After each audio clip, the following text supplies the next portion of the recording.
Is that Dunkin's new holiday blend coffee? Sure is, because sometimes the holidays just call for Dunkin'. What's in it? A spark of holiday spirit? A cup full of holiday cheer? Your very own holiday shopper? Actually, all that, and notes of molasses and dried fruit. Just the warming blend I need for that holiday hustle. Ah. Sit through the holidays with the $2 medium holiday blend coffee at Dunkin'. America runs on Dunkin'. Participation may vary. Limited time offer. Exclusions apply. Hello, this is Discover, and we take customer service very seriously. We know that if you have a question or concern about your credit card, that's a serious matter, and you need to talk to a real person about it. So we offer around-the-clock access to seriously talented representatives in the USA. Again, it's a serious endeavor. The only funny thing about it is Bob. If you call us and Bob answers, you're in for a treat. Get 100% US-based customer service and talk to a real person day or night. Discover. Exceptionally common sense.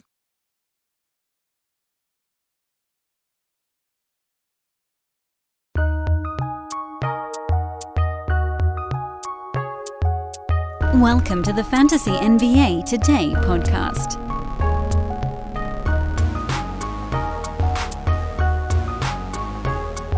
Happy Thanksgiving, everybody. Welcome to Fantasy NBA Today, a sports ethos presentation. It's Lightning Round edition. I'm not going to be sitting around giving you guys a big Thanksgiving Day lecture. And I know from seasons past that only about a half of you actually listen to this podcast, but I want to make sure the half of you that do enjoy the content. So it's not going to be a race.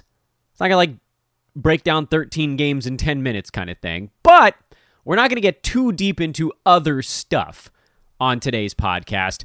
Tomorrow, Friday's show, we'll have our nice little weekend review and kind of look ahead towards the weekend episode. That'll be the, I would assume, slightly more robust edition of the pod.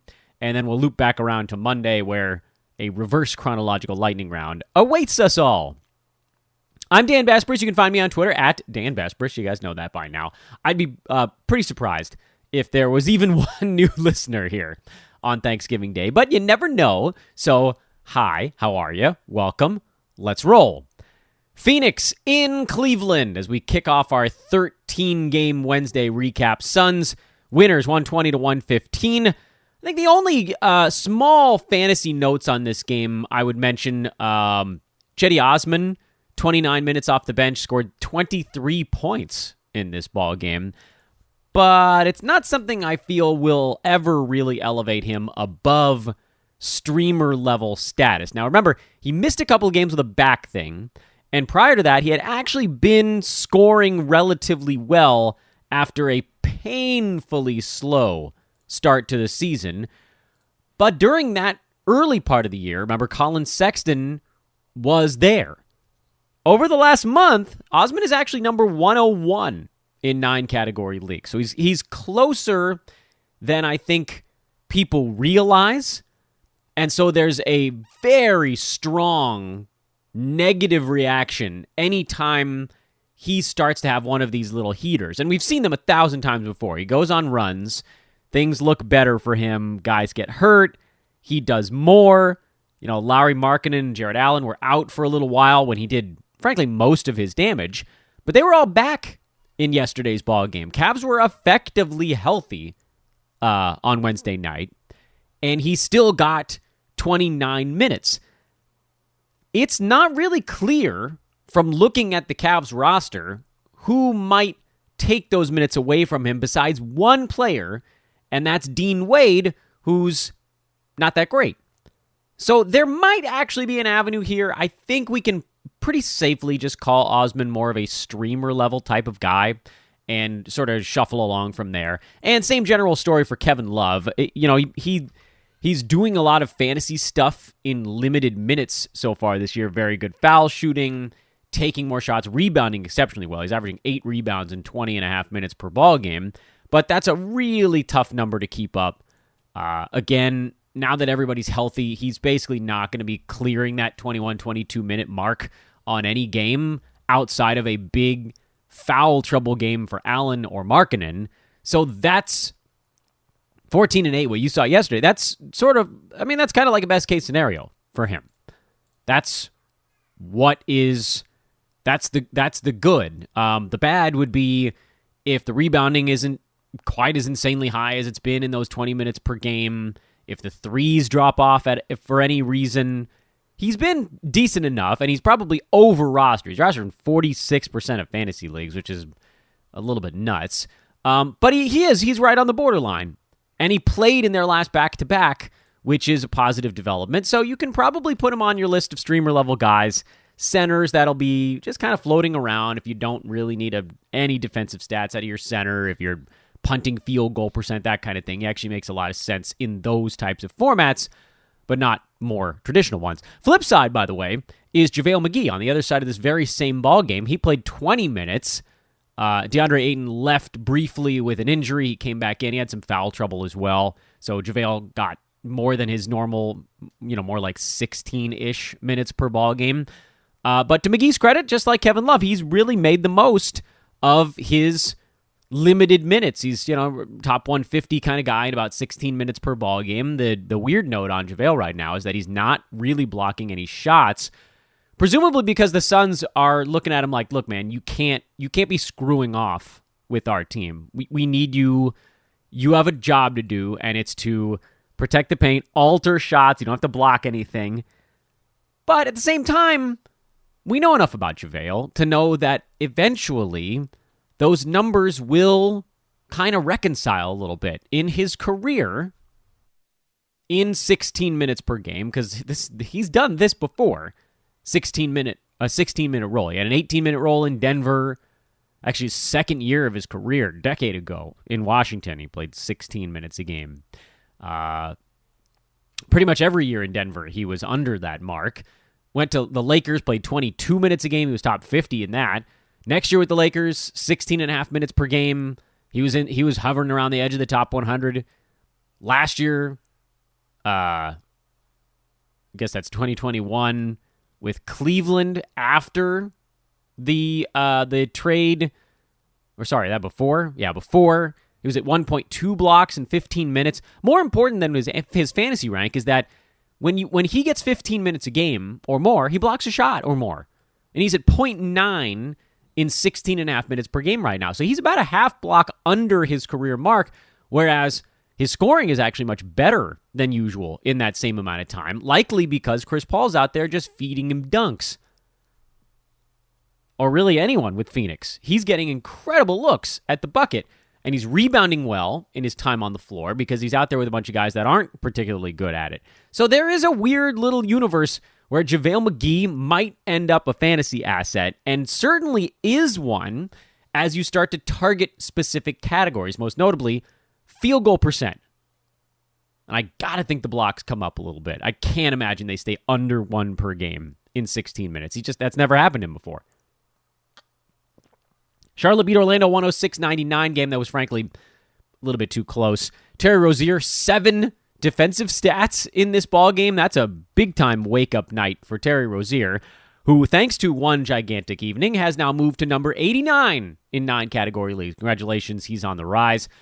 Cody Martin has quietly actually been not that terrible. He's in streamer zone, number 112 in 9-cat leagues. I'm not adding him and deploying him every night, but in a good scheduling spot, makes sense in a head-to-head format, and then everything else stayed about the same out there. Same general story with Orlando. Wendell Carter Jr., Mo Bamba are kind of the only Magic I trust right now with Cole Anthony sidelined.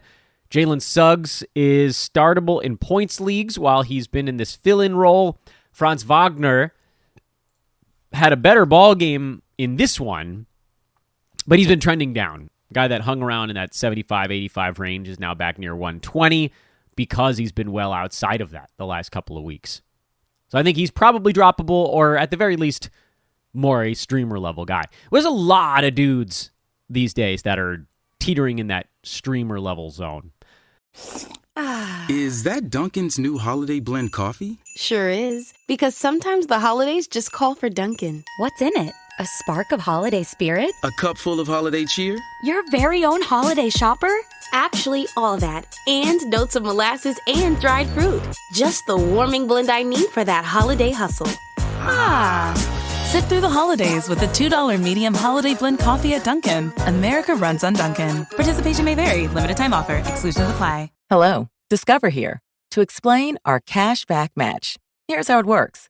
We give you cash back for using your Discover card on the things you were going to buy anyway. Then we match that cash back in your first year. And that's why we call it Cashback Match. Now to recap and say cashback one more time. We match all the cash back you've earned at the end of your first year automatically. Discover. Exceptionally common sense. Learn more at discover.com/match. Limitations apply. Lakers beat the Pacers in overtime, game that I can't believe it even went to overtime. Chris Duarte hit this crazy shot flying out of bounds with 1 second left, or as the shot clock, or the game clock, expired. And then the Pacers promptly just couldn't do anything in the OT period. And the doom and gloom around LA evaporated quickly when LeBron came out and threw up a 39 burger on this one. Yeah, it turns out he's still good. More importantly, on the LeBron front, his free throw shooting has been impeccable so far this year. He's at 80%. Steals are going to come down. He's not going to average 2 steals per ball game. Sorry. He's going to get defensive stats. He always gets some, but 2 is crazy high. And then I've got to think the free throws come down from 80%. Although the stroke does look better right now. Problem is with these guys that are career not good foul shooters, when the stroke starts to leave, then they get in their own head, and then it's just this brutal run. So it's coming, probably. Otherwise, you're not changing a whole lot. Taylor Horton-Tucker, as we said at the beginning of this week, he was a sell high after a couple big games without LeBron. He still played 29 minutes, but in an overtime game. And honestly, this is a big-time eye test sort of game. Remember we talked about that on yesterday's pod? If you watched this Lakers-Pacers game, THT was lost. Played bad defense for most of the game. He actually, and frankly, a lot of Lakers actually played better defense in the fourth quarter, but just lost beyond lost, missing layups. He's deep in his own head right now. This is, you know, I'm at a little bit of a cresting point with THT because I believe this is kind of a buy low because he is missing so many easy ones. But at the same time, he was never going to be anywhere near what he did those first couple of ball games. He's, in my estimation, best case scenario, points league asset, probably no chance really to be a category league fantasy player. Wayne Ellington got some bonus run because the 3-ball was going down, and honestly, they probably need to use him more for floor spacing purposes. Malik Monk, he's been trending up, but there's, you know, this was actually a really good game for Monk, but he's number 212 in fantasy leagues. He doesn't really have a game that profiles all that well for category leagues, and he's not going to be this hot most games. So no, I'm not buying in on that. I like the performance as a Laker fan, but no. And then with Melo, he's cooled off. Not surprisingly, the shot has, I want to say abandoned him completely, but after he shot the ball so obscenely well, he's now fallen back to number 76 in 9-category leagues as the field goal percent has dropped under 45. But if he can hang out in that neck of the woods, it's not the end of the world. You can probably hold for now. Pacers, we saw TJ McConnell play better. His 26 bench minutes, he got 8 assists. Finally, he was able to carve up a bad Lakers defense, so I don't want to put too much stock in it. Karis LeVert, still a mess. I don't know if it's the back or rust or some combination thereof, but they need him to figure this thing out. And then Justin Holiday's actually been, you know, semi-decent here last couple of ball games. I don't think he gets over the hump, largely because he's not getting steals anymore. And he didn't seem like he was all that close to getting steals in this game. As those, if you see the steals thing start to happen for Holiday, you pounce. Because his value was always tied up in being a really good steals and three-pointers dude. If you lose one of the two things you're supposed to be good at, then you're not anymore a good fantasy player. Brooklyn smashed Boston. This game wasn't close, and it didn't take long either. Harden, another nice ball game. Didn't shoot all that well, James, in this one. But simply by doing the same good stuff constantly, Harden's been able to just work his way up the board. Guys have just kind of been falling behind him. Harden is now up to 8 in 9-cat leagues, while still shooting just 41% from the field. But, I mean, the big thing for him, he's up to 7 free throws a game now. That's where the value has always been with Harden, tied up in generally scoring stats, but you know, decent defensive stats. All the things for him have been on the rise. Patty Mills, 7 more three-pointers. Just a wonderful Joe Harris fill-in. Keep trotting him out there in the short term. Lamarcus Aldridge into the starting lineup. He's a go. Still a tough ask in head-to-head with the rest days, but I think he's been good enough lately. And now with the starting gig, he's probably good enough in total. And then Deandre Bembry is kind of the weird one. He's sort of filling in for Bruce Brown here. But we've walked down the Deandre Bembry path before, and we know it ends with him missing 3 out of 4 free throws in some weirdo game. He is a terrific steals guy. So I don't want to undersell the possibility that he could actually have some short-term appeal. But at the same time, I also don't want to say that he's a guy you have to race out and grab. I liked the fact that his minutes lately have gone 31, 18, 41, 23, 26. The problem, of course, was in that 18-minute game, he did nothing. And then in the other ones, he didn't really rebound. Got you, a few steals, couple of blocks for the most part. Bad free throw shooting and okay field goal stuff. I think we can probably leave that alone. Really, I do. I think we can leave that alone. On the Boston side, you kind of want to throw this thing out. Marcus Smart continues to push his way up the board. We called him a buy low 2 weeks ago when he was outside the top 100 because he wasn't shooting at all. Free throw was at like 71. Field goal was at 36. The amazing thing is that those numbers haven't come up all that much, but he has. Took a few more shots, made a half a three-pointer more. Assists have been pretty good. Steals are very high. He's been able to keep his elevated while everybody else has fallen off a little bit. And, heaven forbid his percentages actually come up a little. Marcus Smart could be sniffing top 50 value. The buy low is over, however. So, oh well. And then for Jason Tatum, he fell back a little bit in this one. He went on a pretty serious heater, got himself up to about 30. Now he's back in the late 30s. He'll be fine. Toronto beat Memphis on the road. Usual suspects for the most part. The one thing I want to mention on the Toronto side, and there's actually a couple notes in this ballgame on both halves. For Toronto, remember we mentioned on Friday's show last week that I thought if Precious Achiuwa could get healthy quick enough, he would actually be the big winner in the OG Anunoby injury sweepstakes. And you saw it in this ballgame, 17-4, 3 threes, actually. A steal, shot 7 of 11. I mean, we always knew that the field goal percent was going to come up. A center operates around the bucket. No center, no matter how completely useless their offensive game might be, is going to shoot in the mid-30s when they have so many layups and dunks to almost artificially, but not, it's real, it's legitimate, inflate their field goal percent. So that was always going to even out with Precious. The problem, of course, is that now we're hearing that Anunoby is actually not that far away. What? Where did that come from? They said he was going to be out a while, and then magically he's now questionable for the next ball game.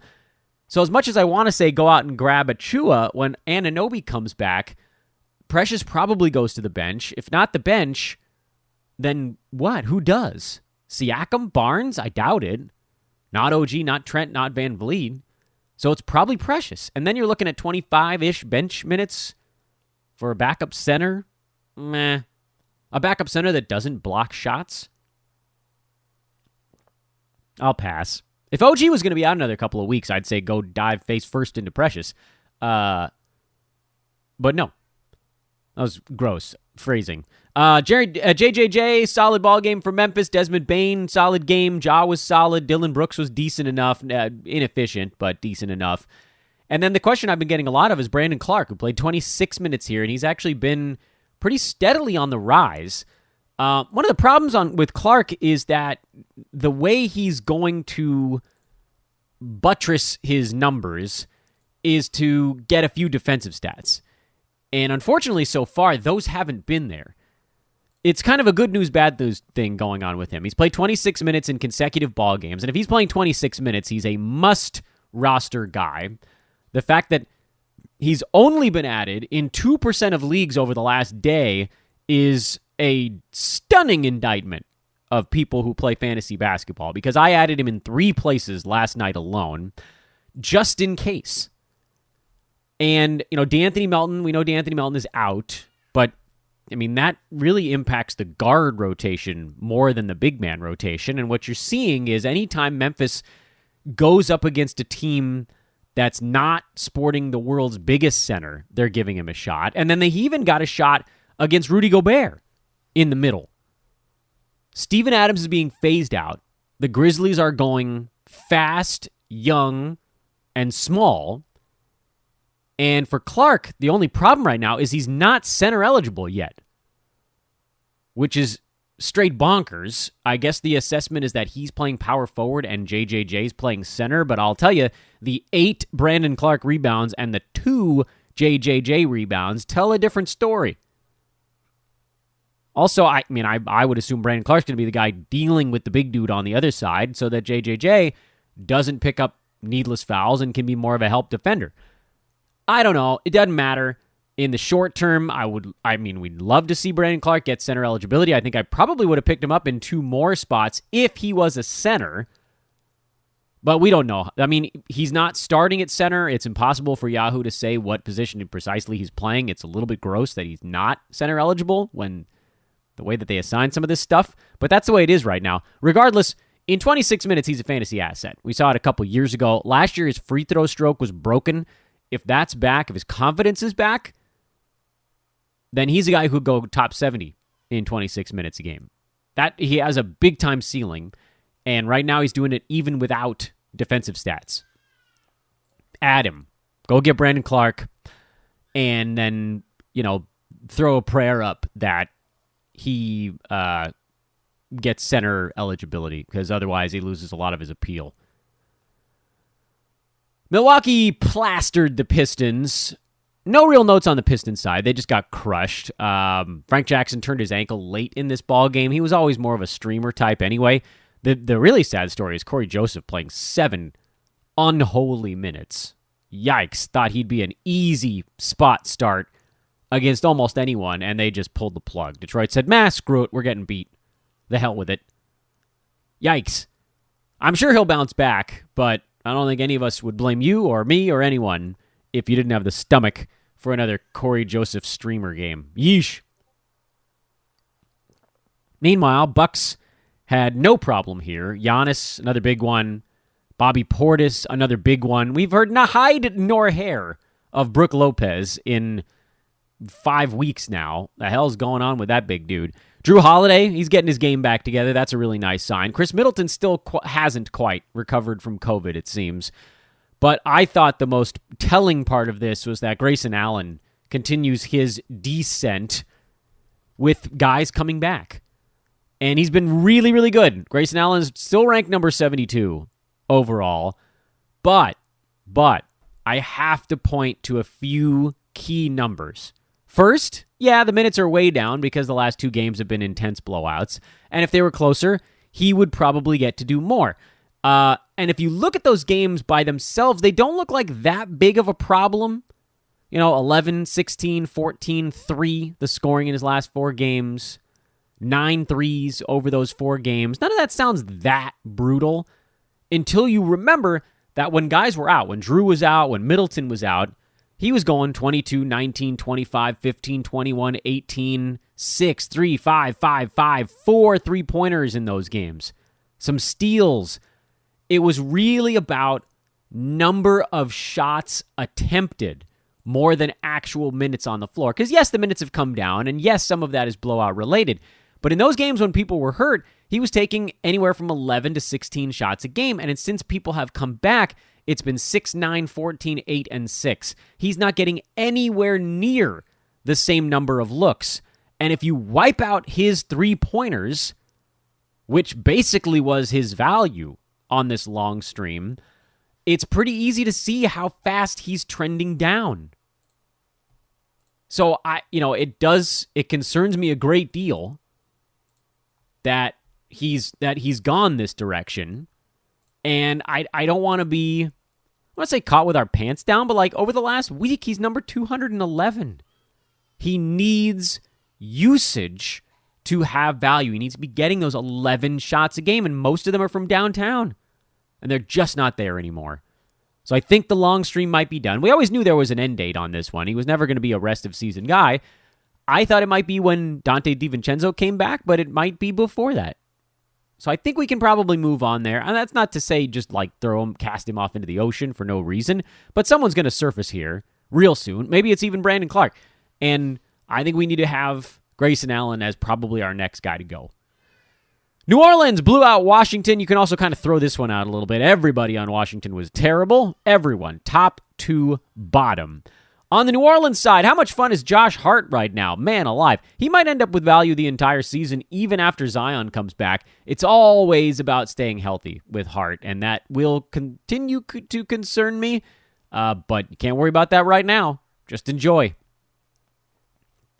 Utah beat Oklahoma City. Hassan Whiteside got ejected early. So Rudy Gobert played 39 minutes of this game, and they were juicy, man. Rudy now, number 14 in 9-cat on a per-game basis. Not missing games again. 73% shooting from the field right now. 2.2 blocks per game. Even the free throws are a little bit better at 68%. He's taking too many of them. I mean, you always knew that was going to be part of it, but 15 rebounds. He's been amazing. Everybody's like, one-trick pony. I'm like, nah, man, 3-trick pony. And a steal. So he's not hurting you there. 16 points, he's not hurting you there. Turnovers, he's not hurting you there. He was always that ultra-safe. My intention was never to be the Rudy Gobert guy, but I became the Rudy Gobert guy. Every show I was on, they were like, Dan, what are you doing at the end of the second round, beginning of the third? I was like, Rudy. Just take Rudy. Don't worry about it. Take the guy you know is going to just camp out in there. And there he is again. It's a beautiful thing. Royce O'Neal has actually quietly been not too bad this year. He's number 92, which basically after one really big ball game, he moves from Streamerville just barely into Starterville. He'll fall back into Streamerville. We know enough about Royce to know where he's going to end up. Nothing else of note on this Utah side other than we kind of knew Donovan Mitchell was going to start to fall back. I think maybe, these little games here and there, that's all it takes. Steals are now under 2. Just those little things. Scoring dropped off a little bit. 23.5 points per game. Field goal percent at 43. This is still a really good marker for Donovan. Some of it's because other guys haven't been as good as perhaps we thought they might be. But just teetering backwards ever so slightly. You always knew it was going to happen. The question is how much. And if he can hang around in that 25 range, I still think that's a pretty big win because he was getting drafted near there. And I thought, this feels like a best-case scenario. And so far, he's kind of been at it. No Shea on the OKC side. They talked about how they're going to take the long approach with his sprained ankle, which is, ham-fisted code for we need to tank a little bit better. And they still actually played relatively well in this ballgame. They hung in there. Josh Giddey is a massive winner with Shea out. I'm not sure that anyone else is a massive winner with Shea out. Lou Dort is going to take more shots, which is great if he's if you've got him in a points format. And he should be able to do enough in category leagues with that level of usage. You just pray that the percentages are not too terrible. I do not buy into the Darius Baisley stuff. Every time he takes a shot, you hold your breath. The more interesting player is someone we've talked about on basically every show this week, which is Jeremiah Robinson Earl, who's now posted a couple of double-doubles, actually. And, earlier in the week, I think the assessment we threw on the podcast was you pick him up and you just sort of see where this goes. I didn't have the stones to start him in a Roto Games Cap format, but now he's gone 8, 10, and 10. In rebounds, over his last 3 ball games. His minutes have been, other than a 22-minute blowout loss to Brooklyn, 29, 26, 25, 28, 27, 32, 28. So he's been kind of hanging in that 27 range. And 13 points, 3 consecutive ball games, including 8 3-balls over that stretch. My fear with Robinson Earl is that he's not putting up many defensive stats. So despite the fact that he's posting some pretty nice numbers over the last week, he's still just barely inside the top 100. Will there be more steals? Will there be more blocks? He's another guy who doesn't have center eligibility, even though he's now, he's officially the starting center for that Thunder team. So Yahoo, get it together, please. Don't wait around. He's not shooting the ball particularly well. It's another thing, I need him getting a few easier buckets, and I don't know that that's actually going to happen on that team. So I only picked him up in 1 or 2 spots just to sort of feel the thing out. My hopes are not extraordinarily high And again, if he got center eligibility, this would be a whole lot better. And I'm hoping to the good lords of fantasy that it does happen. I don't think he's a must-own, must-start guy. I think he's a guy you pick up and just sort of feel it out. He works in head-to-head because he's not hurting you right now. But he's not safely over the start line in a games cap format. I don't know what the hell happened in Houston. Chicago fell asleep. I admit I didn't watch this game live. Jalen Green got hurt. We don't really have a prognosis on him yet. He was actually having a decent ball game through a quarter. But anyway, Christian Wood slid over to play center, and that seemed to help things really all the way across the board for Houston. It likely hurts Alperen Şengün in the short term, who had a fine ball game, I guess. I mean, still with the missed free throws, and it was all right. He did a lot in 16 minutes. We can give him that. But if Wood is now the starting center instead of Tice, the plan with Tice was never really to play him more than about 25, 26 minutes a ball game. So there was always going to be like 20 to 22 for Şengün floating around. And now if Wood is starting at center and they've want him playing 32 minutes a game, well, the available bucket for Şengün shrinks. He's still a squat on me kind of player, which again, phrasing, Dan, get it together here. And probably at some point they'll play Şengün and Wood at the same time. But in the very short term, it might make it a little bit harder, actually, to squat on him. And then with Daniel House, he just had a big, super hot game. Still only played 17 minutes. So you cannot pay me enough to care. And then Chicago, just sleepwalking through this thing. Vooch fouled out in 26 minutes. He remains a ridiculous buy low. I don't know what it's going to take to get him.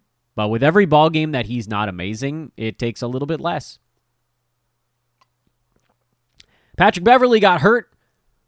Strained an adductor, I believe, is the latest we got on that one. Played 5.5 minutes. The big winner in the short term seems to be Malik Beasley. Played 37.5 minutes of this win. Scored 29 points. Of course, the problem with Beasley, he doesn't do anything besides score. So unless he's going very hot and taking 20 shots, which I don't think is going to happen every ball game, this is going to be a tough one to match for him. You add him, though. You take a look, see if he's floating around on any waiver wires in your leagues. He's a guy who's always been kind of over-rostered in fantasy, especially with as little as he's done this year. But you did see, is there a game when D'Lo and Beverly were both out and he played 36 minutes and scored 18 points. Makes a lot of sense in points formats, because that's what he's probably going to do. And then Beverly's probably going to be gone for a couple of weeks. We know Pat doesn't heal super fast these days, and groin stuff lingers. So probably give Beasley a look. Almost definitely give him a look in points formats. 8-cat, no. 9-cat, there's just so little besides the scoring. I'm going to say probably no in 9-category leagues, unless you have a weird build and you just need somebody to put up some points. Other news on the T-Wolves side, Jared Vanderbilt, only 25 minutes in this game, picked up 5 fouls, but continues to really coexist well with the starting unit now. He's kind of found his place, which is all hustle stats. Guard and rebound. Guard people and rebound. Don't worry about anything else. He took 3 shots in 25 minutes, and it worked for him because he got 15 rebounds and 4 steals. I don't know if this thing lasts all year. I don't know if he'll run out of gas playing that hard on the glass and defending that hard all of the time. But it seems almost like Pat Beverly kind of got into him. This is the spirit of the Pat Bev. So Vanderbilt should definitely be on rosters now. I had a lot of doubt because I watched him and Cat try to coexist last year, and it was just absurdly ugly on the offensive side in particular. But now it seems like they've just told Vanderbilt, get the hell out of the way and crash the boards. That's your whole job. Like, all right, fair enough. I couldn't possibly explain what the hell happened with Miami. They were just terrible. Jimmy Butler wasn't very good. He was good enough to at least not ruin his fantasy value for a night. Tyler Hero was terrible. Bam Adebayo went through a weird free throw yips game. I don't know, man. I think I'm tossing it out. I wouldn't try to read too much in it. Kyle Lowry did very little, fouled out in 22 minutes.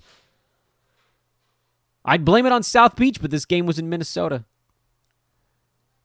Atlanta beat the hell out of the Spurs. Devin Vassell, another injury, hurt his quad in this game. That sucks because he was playing really well. You hold there if you've got him.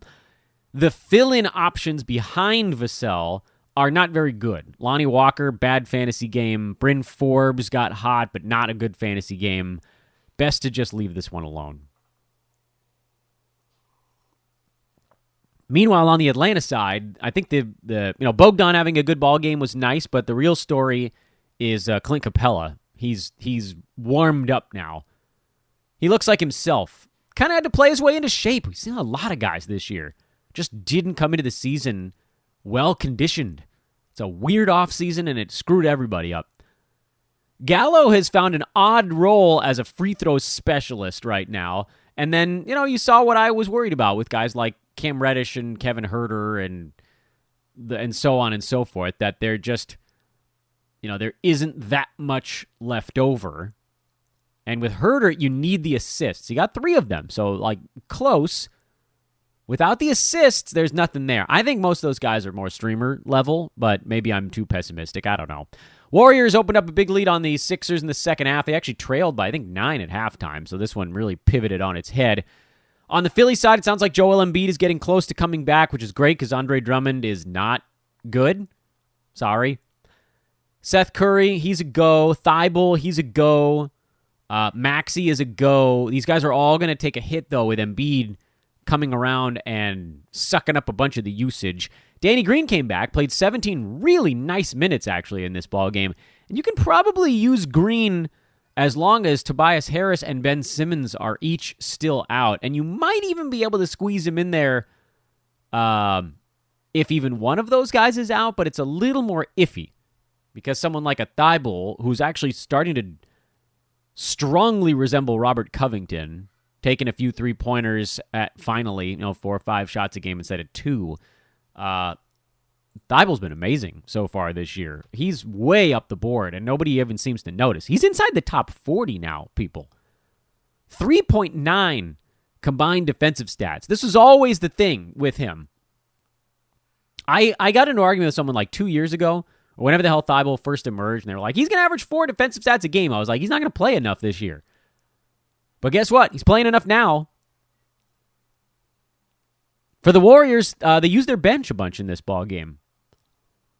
Starters were pretty good. Bench was pretty good. And they just, slowly squeezed the life out of the Sixers. No valuation changes for the Dubs. And finally, the last one of a 13-game recap. Portland losers in Sacramento. Robert Covington flipped his face mask towards an official in the second quarter. He was having a bad game at that point, and then he got himself tossed. And then De'Aaron Fox got himself tossed with 2 argumentative technicals. Fun for a ton. They're hungry hippos. Harrison Barnes got ejected as well. No, sorry, he got hurt. Scratch that last one. Harrison Barnes got hurt. Injuries in the late games leading into Thanksgiving. This year we give thanks for the fact that, nothing, because injuries happen. Dame rolling 32-10.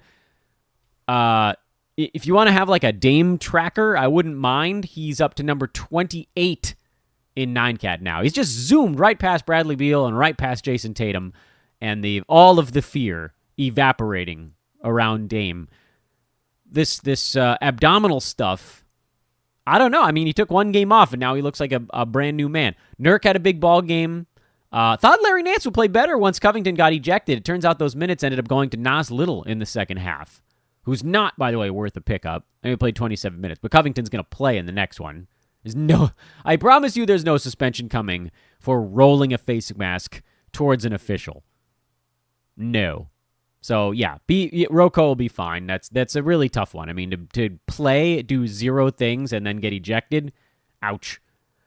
Marvin Bagley played on the Kings side. He got 19 minutes and went for 10 and 8. He actually is a pretty good usage guy when he's in there. Problem is, he can't shoot free throws to save his life. Doesn't really get defensive stats. So it's points, boards, and a couple of threes on not great percentages. What does that scream to you? It screams to me, points league. And even then, he might need to play a little bit more. There was no Rashawn Holmes in this game, so please don't add Marvin Bagley. It feels we're still a ways off from anything happening there. But the Kings did win this game. They got contributions from a lot of different guys. 1, 2, 3, 4, 5, 6, 7 players in double figures, including Davion Mitchell, who had 16. He looked great. Bagley, 10. Harkless had a dozen. What? Alex Len had a dozen. Who? Well, keep an eye on the Kings. There may be some sort of shift in roles as things go, but for now, hold steady and enjoy a wonderful Thanksgiving. That's as much as we're doing. There's no games tonight, no basketball to worry about, no rants to do, no promos today. You guys know all the promos at this point. Oh, you know what? There is one promo. Thanksgiving risk-free Turkey Day play going crap. I think it's starting in about 4 minutes. All right, it's too late to do a promo on that. But 13 odds boost coming up through the weekend. 6 of them are what MyBookie is referring to as locks, meaning those are the plays that they'll hit 99% of the time. And I think there's a $10 or $15 max on those. So, you'll win $60 and $90 basically guaranteed on those bets. And then the other 7 odds boosts are ones where they just shift it in your favor. So those might only go 4 and 3, maybe 5 and 2 if we're super lucky. If it's 3 and 4, okay, maybe you lose a couple of bucks. Those are more like 25 a piece. But when they shift the odds in your favor by 6 to 7 points in football or whatever it might be, long term, those are bets you got to make. Let's do it together. Odds boost. This is for everybody, not just new users. So if you have an existing MyBookie account, go make sure you're taking advantage of this stuff. Raiders, Cowboys, that's going right now. That was the risk-free play. Hopefully everybody's got their $250 on that because you can't lose. You literally cannot lose. Let's see if we can win $400, $500 this weekend at MyBookie. Let's do it together. Again, bug me on Twitter if you have any questions about the MyBookie odds boost stuff. I'm going to try to tweet it out pretty constantly tomorrow, Friday. I'll remind you again on Friday's podcast, but we'll probably be 3 or 4 into the day already before the show even comes out. Regardless, let's go take some free money together. Real cash, not promo bucks. Let's win some real cash together. I'm Dan Bespers. This is Fantasy NBA Today, a Sports Ethos presentation. Happy Thanksgiving, everybody. Talk to you guys tomorrow. Sleepy though we may be, we will be there. Later.